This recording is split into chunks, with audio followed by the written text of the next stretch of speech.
मुश्किल समय में धैर्य बनाए रखना और सही निर्णय लेना अनुभवी व्यक्ति की निशानी है। जब हमारा कोई निर्णय गलत साबित होता है और हम असफल होते हैं तो उस गलती से सीख लेकर आगे बढ़ना चाहिए। समय और समझ दोनों एक साथ खुशकिस्मत लोगों को ही मिलते हैं, क्योंकि अक्सर समय पर समझ नहीं आती और समझ आने पर समय निकल जाता है। नमस्कार दोस्तों, इस नए वीडियो में आपका स्वागत है। हम अपने जीवन में कई बार खुद को मुश्किल दौर में पाते हैं। कई बार हमें बड़े फैसले लेने पड़ते हैं, लेकिन हम नहीं जानते कि वह सही है या गलत और उस फैसले का हमारे जीवन में क्या परिणाम होगा। क्या इससे खुशी मिलेगी या परेशानी? लेकिन कई बार हमारे पास सही निर्णय लेने के लिए सुझाव नहीं होते हैं और हम जल्दबाजी में निर्णय लेते हैं और उन निर्णयों के कारण हमारा जीवन खुशहाल हो सकता है या हमारा जीवन नरक से भी बदतर हो सकता है। इसलिए सही निर्णय लेने की क्षमता है। हमारे जीवन में सफलता प्राप्त करने के लिए निर्णय आवश्यक हैं। तो आइए आज की ज्ञानोदय कहानी के माध्यम से जानते हैं कि जीवन में सही निर्णय कैसे लें और बिना किसी देरी के सही निर्णय लेने का तरीका क्या है। चलिए कहानी शुरू करते हैं। दोस्तों, कई साल पहले एक छोटे से राज्य में एक बौद्ध भिक्षु रहता था, जो अपने ज्ञान के लिए हर जगह प्रसिद्ध था। वह बौद्ध भिक्षु बहुत ज्ञानी था। दूर दूर से लोग उसके पास आते थे ताकि वे अपनी समस्याओं का समाधान उनसे पा सकें। चाहे वह किसी भी प्रकार की हो, कोई भी समस्या लेकर उनके पास आता, वे समस्या का समाधान अवश्य करते। वे जब भी किसी की समस्या सुनते थे तो उस समस्या को बहुत ध्यान से सुनते और समझते थे और उसमें लीन हो जाते थे। इसके बाद वह कुछ देर के लिए आंखें बंद करके समस्या के बारे में ध्यान से सोचता और फिर उसका समाधान बताता। ऐसे में कोई भी व्यक्ति उनके बारे में एक ही बात सोचेगा कि शायद इस संत के पास कुछ ऐसी चमत्कारी शक्तियां हैं जिनसे हम समाधान पूछते हैं और फिर हमें वह समाधान बताते हैं। एक बार एक युवक ने उन महाराज से पूछा कि क्या आपके पास ऐसी कोई चमत्कारी शक्तियां हैं जिसके कारण आप हमारी समस्याओं का समाधान कर देते हैं, या आपके पास ऐसी कोई दिव्य दृष्टि है जिसके माध्यम से आप हमारी समस्याओं का समाधान पा सकते हैं। उस युवक की यह बात सुनकर साधु जोर जोर से हंसने लगे, लेकिन उन्होंने उस युवक की बात का कोई जवाब नहीं दिया। कुछ दिनों के बाद उस राज्य में एक बड़ी विचित्र घटना घटी। एक बूढ़ी औरत रहती थी जो अपने पूरे घर में अकेली रहती थी। उसका कोई नहीं था। 4 दोस्त उस राज्य से होकर अपने घर की ओर जा रहे थे। वे दूसरे शहर में काम कर पैसे जुटाए और अपने गांव की ओर जा रहे थे। यह बात बहुत पुराने समय की है, जब यातायात के कोई साधन नहीं थे, इसलिए वे पैदल ही यात्रा करते थे। इसीलिए वे चारों दोस्त पैसे इकट्ठा करके अपने गांव की ओर जा रहे थे। उस एक छोटी सी पोटली में उनकी सारी कमाई थी। तब उन 4 दोस्तों में से एक ने कहा, दोस्तों, अगर हम इस तरह से अपने पैसे अलग रखेंगे तो हमारे पैसे चोरी हो सकते हैं। हम आपकी सारी कमाई क्यों नहीं रख लेते एक बंडल में पैसे, ताकि हम सभी उस पर ध्यान दे सकें और हमारा पैसा भी सुरक्षित रहेगा, और जब हम अपने गांव पहुंचेंगे तो उसमें से अपना अपना हिस्सा ले लेंगे। उन 3 दोस्तों ने उस युवक को बताया। वे सहमत हुए और उन सभी ने अपना पैसा एक बंडल में रख दिया और वे एक साथ अपने गांव की ओर चल दिए। चलते चलते काफी समय बीत गया और अब रात होने वाली थी। तभी उन्हें रास्ते में एक घर दिखाई दिया जहां पर एक बूढ़ी औरत रहती थी। वहां रात हो चुकी थी और उन 4 दोस्तों को रात रुकने के लिए किसी जगह की जरूरत थी। इसलिए उन 4 ने मिलकर एक योजना बनाई कि वे आज रात इसी घर में रुकेंगे। तो वो 4 उस घर की तरफ बढ़ते हैं और उस घर का दरवाजा खटखटाते हैं। तभी एक बूढ़ी औरत आती है, दरवाजा खोलता है और उन 4 दोस्तों में से एक हाथ जोड़कर उस बुढ़िया से कहता है, माँ, हमें अपने गांव की ओर जाने के लिए चल रहे थे, लेकिन यहाँ रास्ते में रात हो गई और अब हम इतनी रात में यात्रा नहीं कर सकते। इसलिए हमारा आपसे अनुरोध है कि हम एक रात के लिए आपके यहाँ रुकना चाहते हैं। सुबह होते ही हम लोग यहाँ से चले जाएंगे। वह बुढ़िया बहुत देर तक सोचती रही। इसके बारे में सोचा और उसके बाद बुढ़िया कहती है, ठीक है, तुम सब मेरे पास आज रात के लिए यहीं रुक सकते हो, कोई बात नहीं। मैं खाना बनाने जा रही हूँ, तुम चाहो तो मैं तुम्हारे लिए भी बना दूंगी। उन चारों ने सहमति जताई और हाँ कहा। ठीक उसके बाद उन चारों दोस्तों ने पैसों की पोटली बुढ़िया को देते हुए कहा, माँ, इस पोटली में हमारी पूरे साल की कमाई है। हम चारों ने अब तक कमाया हुआ सारा पैसा इस पोटली में रख लिया है और अब हम इसे तुम्हें दे देंगे। हम यह बंडल इसलिए सौंप रहे हैं क्योंकि यह हम चारों की तुलना में आपके पास अधिक सुरक्षित रहेगा। हम तो बस इतना चाहते हैं कि अगर हम चारों में से कोई भी एक व्यक्ति से इसे लेने आए तो आप उसे यह बंडल तब तक न दें जब तक कि हम चारों एक साथ मिलकर इस बंडल को लेने न आ जाएं। तब वह बुढ़िया कहती है, ठीक है बेटा, अगर तुम चारों एक साथ आओगे तभी मैं यह पोटली तुम्हें सौंपूंगी, और वैसे भी सुबह तुम सब यहाँ से जाने वाले हो, मैं यह पोटली तुम्हें सौंप दूंगी। पैसे सौंपने के बाद चारों दोस्त निश्चिंत हो गए कि उनके पैसे अब सुरक्षित हैं और वे खाना खाकर सो गए। अगली सुबह जब वे चारों उठते हैं तो वे सभी अपनी आगे की यात्रा की तैयारी शुरू कर देते हैं। चारों युवकों में से एक युवक थोड़ा बदमाश था और उसने अपने 3 दोस्तों से कहा, भाइयों, इस बुढ़िया ने पूरी रात हमारी मेहमानवाजी की, हमें अच्छा खाना खिलाया, हमें सोने के लिए अच्छी जगह दी, हमें सोने के लिए अच्छी जगह दी। यहाँ सारी रात सिर छुपाने के लिए एक अच्छा घर है और अब तक हमने उसके लिए कुछ नहीं किया। वह बुढ़िया अकेली खेतों में काम कर रही है। क्या हम सब यहाँ से जाने से पहले इस बुढ़िया की मदद नहीं करेंगे? वह बदमाश युवक ने मन में योजना बना ली कि वह किसी भी तरह उस बुढ़िया से पोटली लेकर ही रहेगा। बाकी 3 दोस्त उसकी बातों में आ जाते हैं और सभी मिलकर उस बुढ़िया की मदद करने यानी खेतों में काम करने चले जाते हैं। वे सभी एक साथ खेतों में काम कर रहे थे, तभी अचानक वह शरारती युवक अपने 3 अन्य दोस्तों से कहता है, दोस्तों, मुझे बहुत प्यास लगी है, मैं उस बुढ़िया से थोड़ा पानी मांग कर ले आता हूँ। बाकी बचे हुए हैं दोस्त अब बहुत थक चुके थे और उन्हें प्यास भी बहुत लग चुकी थी, इसलिए तीनों दोस्त उसे वहां ले गए। जैसे ही वह बदमाश उस बुढ़िया के पास पहुंचा, उसने उस बुढ़िया से कहा, माँ, अब हम यहाँ से जा रहे हैं, कृपया हमें हमारे पैसे वापस दे दो। हमारी पैसों की गठरी। इस पर बुढ़िया कहती है, नहीं, जब तक तुम चारों एक साथ न हो तब तक मैं वह गठरी किसी को नहीं दे सकती। आपने कहा था कि जब तक हम चारों एक साथ न हो जाएं, यह पोटली किसी को नहीं देनी है। तभी उस बदमाश ने उन तीनों की ओर इशारा करते हुए कहा, लाओ। उन तीनों ने सोचा कि हमारा दोस्त हमारे लिए पानी लाना चाहता है, इसीलिए वह हमसे इजाजत मांग रहा है। तब उन तीनों ने उस युवक को इशारा किया और कहा, हाँ हाँ ठीक है, ले आओ। यह देखकर बुढ़िया को यह करना पड़ा और वे अपना बंडल मांग रहे हैं तो बुढ़िया ने वह कोट लाकर उस बदमाश के हाथ में रख दिया और उस बदमाश ने वह बंडल ले लिया और वहां से चला गया और बाकी 3 दोस्त अपने खेत में चले गए। कुछ देर बाद वे तीनों खेत में काम करके वापस आए और बुढ़िया से बोले, माँ, हमारा जो मित्र यहाँ पानी पीने आया था वह कहाँ चला गया?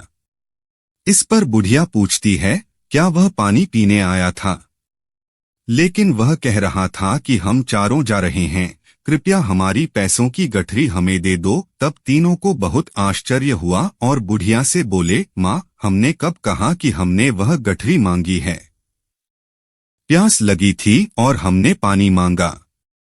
तब बुढ़िया उन तीनों से कहती है, लेकिन अब तो वह गठरी लेकर चला गया है। तब तीनों दोस्त सिर पकड़कर रोने लगते हैं और कहते हैं, माँ, इसमें हमारा सारा कमाया हुआ धन था और वह इसे लेकर अकेला ही भाग गया है।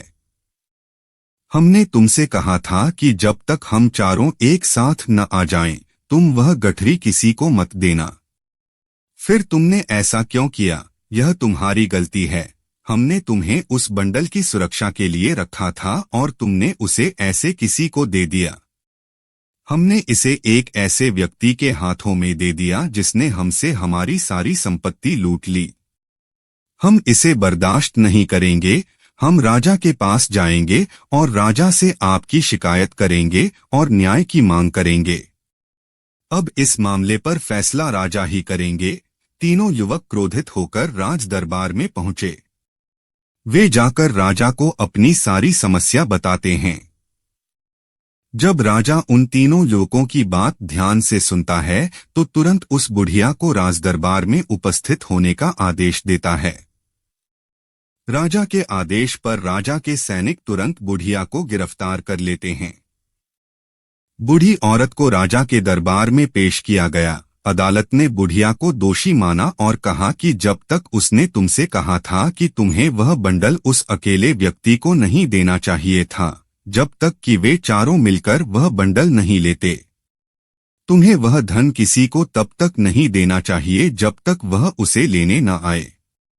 यह आपकी गलती है और अब आपको इसका मुआवजा देना होगा। तुम्हें उनके पैसे लौटाने होंगे। राजा का यह आदेश सुनकर बुढ़िया फूट फूट कर रोने लगती है और राजा से मदद की गुहार लगाती है और कहती है, हे राजन, मैं एक बूढ़ी औरत हूँ और मेरे पास इतना पैसा नहीं है और न ही मेरे घर में कोई पैसा कमाने वाला है। मेरे पास इतना पैसा नहीं है कि मैं उनका पैसा लौटा सकूं। मैं अकेली और असहाय हूँ। कृपया ऐसा करें और मुझ पर दया करें। लेकिन राजा उस बुढ़िया की बात नहीं मानते। बुढ़िया रोती हुई अपने घर की ओर जा रही थी और सोच रही थी कि मैं इतना पैसा कहाँ से लाऊंगी, मैं उन लोगों को यह पैसा कैसे लौटाऊंगी। मेरे पास इतना पैसा नहीं है। मैं क्या करूं, कैसे करूं, इतना पैसा कहाँ से लाऊं? अगर मैंने उनका पैसा वापस नहीं किया तो राजा मुझे वैसे भी मार डालेगा। गलती मेरी है। जब उन चारों ने मिलकर मुझसे कहा कि जब तक हम चारों एक साथ नहीं आ जाते तब तक मैंने वह बंडल किसी को भी नहीं सौंपना है, फिर भी मैंने वह बंडल केवल उसी को सौंप दिया। यह मेरी गलती है। वह रोती हुई यही सब बातें सोचकर अपने घर की ओर जा रही थी। तभी रास्ते में उसकी मुलाकात एक ऐसे संत से हुई जो किसी भी समस्या का समाधान बड़ी ही सरलता से कर देता था। उसने बुढ़िया से पूछा, क्या बात है बेटियां, क्यों रो रही हैं? इस पर बुढ़िया संत को सारी बात सच सच बता देती है और कहती है, हे महाराज, यह मेरी गलती है। उन चारों ने पहले ही कह दिया था कि जब तक वे चारों एक साथ नहीं आएंगे मैं वह बंडल किसी को नहीं दूंगी। उन चारों ने पहले ही ऐसा कहा था, मैं वह बंडल किसी को नहीं दूंगी, लेकिन मुझ में इतनी हिम्मत थी कि मैंने वह बंडल केवल एक ही व्यक्ति को दिया। मैंने उसे एक व्यक्ति को सौंप दिया और उसने उनके सारे पैसे ले लिए और वहां से भाग गया। लेकिन अब मैं चुप रहता हूँ। मुझे समझ नहीं आ रहा है। वह समस्या का समाधान ढूंढता है और उसके बाद वह बुढ़िया से कहता है, बेटी, राजा ने जो किया वह बिल्कुल गलत है। आपने जो किया उसमें आपकी कोई गलती नहीं है। राजा का निर्णय गलत है। संत के इतना कहने के बाद बुढ़िया चुप हो गई और सोचने लगी कि राजा का निर्णय गलत कैसे हो सकता है। राजा सबके साथ न्याय करता है और वह कभी किसी को नुकसान नहीं पहुंचाता। फिर आखिर आज राजा का निर्णय गलत कैसे हो गया? संत और बुढ़िया की बातें आसपास खड़े सभी लोग सुन रहे थे और उन्हें बहुत आश्चर्य भी हो रहा था। राजा का निर्णय गलत कैसे हो सकता है? राजा ने सही निर्णय लिया है। इतना सारा धन कहाँ से लाऊं, कैसे एकत्रित करूं? मेरे पास इतना धन नहीं है और राजा ने इसकी आज्ञा भी दे दी है। मुझे उनके पैसे लौटाने ही पड़ेंगे, लेकिन मुझे समझ नहीं आ रहा कि मैं इतने पैसे कहाँ से लाऊं। तब वह संत उस बुढ़िया से कहते हैं, तुम शांत हो जाओ, मैं कोई न कोई रास्ता जरूर निकालूंगा। इतना कहकर संत बैठ जाते हैं। वहां ध्यान कर रहे हैं। वह कुछ देर के लिए अपनी आंखें बंद कर लेता है और सोचता है, विचार करता है उन चारों का पैसा केवल उन्हीं को सौंपकर खुद ने गलती की है। एक तो ऐसे में इस बुजुर्ग महिला को उनके पैसे लौटाने चाहिए। राजा ने गलत निर्णय लिया है। तभी संत बुढ़िया से कहते हैं, राज दरबार में जाकर बताओ, मुझे बताओ हे राजा, आपका निर्णय गलत है और मैं निर्णय करूंगी कि क्या सही है और क्या गलत है। पहले तो बुढ़िया इतनी हिम्मत नहीं जुटा पा रही थी कि राज दरबार में जाकर राजा से कह सके कि यह आपका फैसला है, यह गलत है। लेकिन किसी तरह उसने साहस जुटाया और राज दरबार में वापस लौट आई। वह डर के मारे राज दरबार में कांपती आवाज में राजा से बोली, हे राजन, आपने जो निर्णय लिया है वह गलत निर्णय है। इतना कहकर उसने राजा को सारी सच्चाई बता दी। उस बुढ़िया की बात सुनकर राजा को बहुत क्रोध आया। राजा ने उस बुढ़िया से कहा, वह संत कौन है जिसने मेरे फैसले को गलत बताया है? क्या उसे नहीं लगता कि मैंने सही फैसला लिया है? मैं हर दिन कई फैसले लेता हूँ, लेकिन आज तक किसी ने मुझसे ये नहीं कहा कि मेरा फैसला गलत है। यदि उस संत ने मुझे सही निर्णय नहीं दिया तो मैं उसे मृत्युदंड दूंगा। यह बात सारे नगर में फैल गई। यह जानकर हर कोई हैरान रह गया कि आखिर उस संत ने ऐसा काम किया। आप ऐसा कौन सा निर्णय देने जा रहे हैं जो राजा से भी अधिक न्यायपूर्ण होगा, जिसमें सभी के लिए न्याय होगा? राजा ने तुरंत सैनिकों को आदेश दिया कि जाओ और संत को राजदरबार में ले आओ। राजा के आदेशानुसार वे सैनिक तुरंत संत को लेने चल दिए। वे निकल पड़े। कुछ देर बाद वे उस संत को लेकर राजदरबार में पहुंचे। राजदरबार में सभी उपस्थित थे और सभी संत के फैसले का इंतजार कर रहे थे। संत राजा को देखकर बोला, महाराज, आप ऐसा क्यों सोचते हैं? हमने किया है, उसने फैसला किया है कि वह गलत है। यह बुढ़िया ने वादा किया था कि वह ऐसा करेगी, एक साथ चारों लोगों को बंडल दे दो, फिर क्यों दिया? उसने अपना वादा तोड़ दिया। उसने बंडल को केवल एक ही व्यक्ति को देने की गलती क्यों की, और वह सभी लोग थे। अगर वह पैसे लेकर यहां से भाग गया तो क्या यह उसकी गलती नहीं है? क्या उसका पैसा वापस नहीं मिलना चाहिए? इस पर ऋषि विनम्रतापूर्वक राजा से कहते हैं, हे राजन, यह तो आपका निर्णय था, लेकिन मैं आपसे कुछ कहना चाहता हूं। इस पर राजा कहते हैं, ठीक है, आप जो कहना चाहते हैं कहिए। इस पर ऋषि बड़ी विनम्रता से राजा से कहते हैं, हे राजन, जैसा वादा किया गया था, बंडल उन चारों को एक साथ दिया जाएगा, इसलिए अब केवल 3 ही हैं। उनमें से चौथा कहाँ है? तो उनसे कहो कि ये लोग यहाँ से वापस चले जाएं और अपने चौथे दोस्त को यहाँ ले आएं, तभी उनका पैसा वापस मिलेगा। और इसी तरह का वादा भी किया गया था कि जब तक उनका पैसा उन्हें वापस नहीं किया जाएगा। चारों लोग एक साथ हैं और अगर यह बुढ़िया इन तीनों को पैसे लौटा देती है तो यह बुढ़िया अपना वादा तोड़ देगी और यह ठीक नहीं है। इसलिए अगर आप चाहते हैं कि इनके पैसे वापस मिलें तो पहले इन्हें जाने के लिए कहें और अपने उस चौथे मित्र को यहाँ वापस ले आओ।